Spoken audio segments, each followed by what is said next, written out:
السلام عليكم ورحمة الله وبركاته. ازيكم عاملين ايه؟ يا رب تكونوا بخير. النهاردة ان شاء الله هعمل البسبوسة، هعملها بطريقة سهلة وبسيطة ومش هتاخد وقت معانا خالص زي ما حضراتكم هتشوفوا. جميلة جدا ما شاء الله.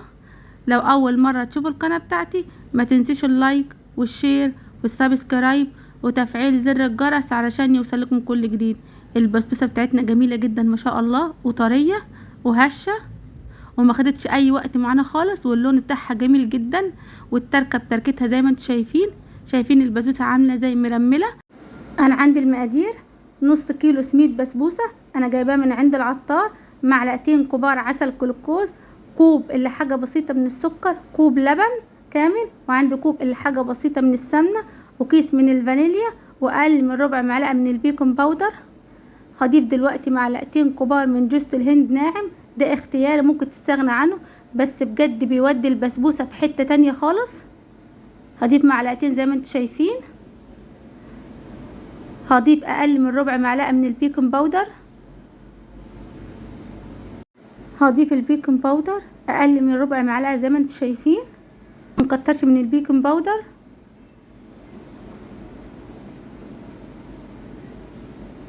هقلب كل المكونات الجافه زي ما انتم شايفين مع بعض وهركنها على جنب. هجيب حله صغيره هضيف فيها دلوقتي السمنه. المقادير دي مقادير نص كيلو بالظبط. كوب اللبن،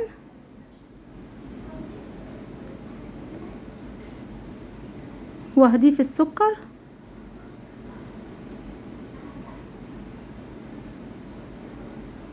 وهضيف كيس الفانيليا،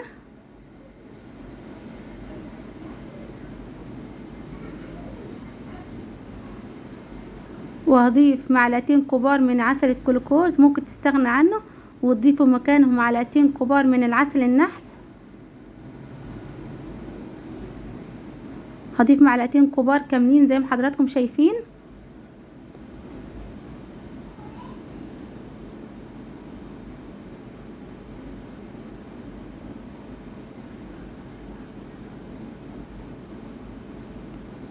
هنقلبهم مع بعض.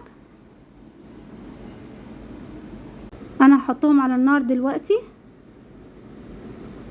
انا حطيتهم على النار وهفضل اقلب فيهم على نار هاديه لحد ما كل المكونات تدوب معانا. المكونات دابت معانا اهو، والسكر اختفى زي ما حضراتكم شايفين. هضيف دلوقتي السميد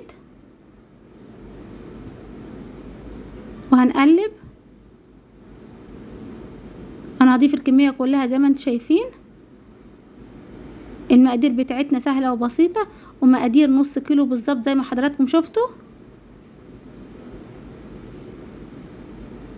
هقلب لحد ما كل المكونات تتشرب معانا.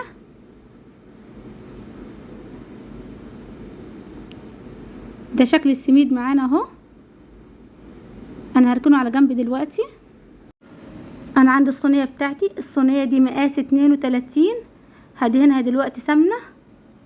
هدهن الصينيه سمنه كويس زي ما انتم شايفين.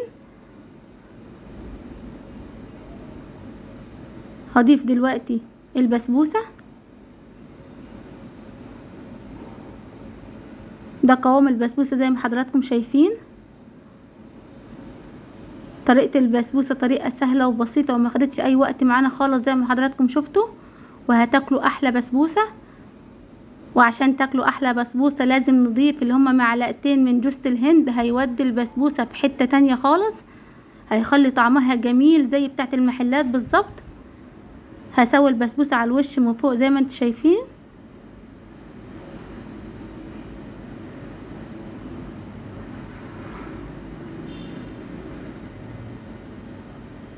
هخبطها خبطتين دلوقتي علشان البسبوسه تتسوى معانا بالطريقه اللي حضراتكم شايفينها دي، وبكده البسبوسه جهزت معانا. هقول لكم دلوقتي انا هسوي البسبوسه ازاي زي ما حضراتكم هتشوفوا. انا ولعت الفرن دي فرن الانبوبه اللي انا بخبز فيها العيش الشمسي. انا وريتها لكم كذا مره في فيديوهات قبل كده. انا مولعاها من فوق ومن تحت ومهديه النار زي ما انتم شايفين. دخلت البسبوسه وهقفل عليها. هوريكم النار من تحت دلوقتي. انا مهديه النار زي ما انتم شايفين. انا عايزه البسبوسه تستوي معانا. انا حطيت البسبوسه في الفرن زي ما حضراتكم شفتوا. هنعمل دلوقتي الشربات. انا عندي حله صغيره هضيف فيها 2 كوب من السكر زي ما حضراتكم شايفين. هضيف 2 كوب من الميه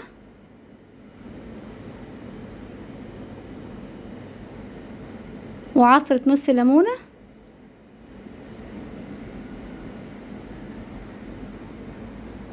هحط الشربات على النار زي ما حضراتكم هتشوفوا. انا حطيت الشربات على النار زي ما حضراتكم شايفين، واول ما بدأ يغلي انا ضفت واحدة من الفانيليا. انا مش عايزاه يطول في الغليان، انا عايزاه يغلي مرة واحدة فقط زي ما انتم شايفين. انا هطفي النار عليها دلوقتي. اهم حاجة الشربات يكون مغلي والبسبوسة تكون طالعة من الفرن زي ما حضراتكم شايفين. انا خرجت البسبوسة من الفرن بعد ما استوت من فوق ومن تحت وخدت اللون الجميل اللي انتم شايفينه ده. هضيف عليها الشربات يكون لسه نازل من النار زي ما انتم شايفين. هضيف كل كمية الشربات، الكمية بتاعتي مظبوطة. ده شكل البسبوسة بتاعتنا بعد ما ضفت لها الشربات. انا هركنها على جنب دلوقتي وهسيبها لحد ما تتشرب تماما وتبرد، وهرجع لكم ان شاء الله اوريكم الشكل النهائي بتاع البسبوسة. ده شكل البسبوسة بتاعتنا بعد ما سبتها بردت وشربت الشربات كله زي ما حضراتكم شايفين. بسم الله ما شاء الله، البسبوسة جميلة جدا واللون بتاعها تحفة وطرية ومرملة. شايفين شكل البسبوسة عامل ازاي والقوام بتاعها جميلة جدا ما شاء الله، وما خدتش اي وقت معانا خالص زي ما حضراتكم شفتوا. وبأقل التكاليف عملنا الصينية اللي حضراتكم شايفينها دي. وبكده فيديو النهاردة يكون خلص معانا. لو عجبكم فيديو النهاردة ما تنسوش اللايك والشير والسبسكرايب وتفعيل زر الجرس علشان يوصل لكم كل جديد. والسلام عليكم ورحمة الله وبركاته.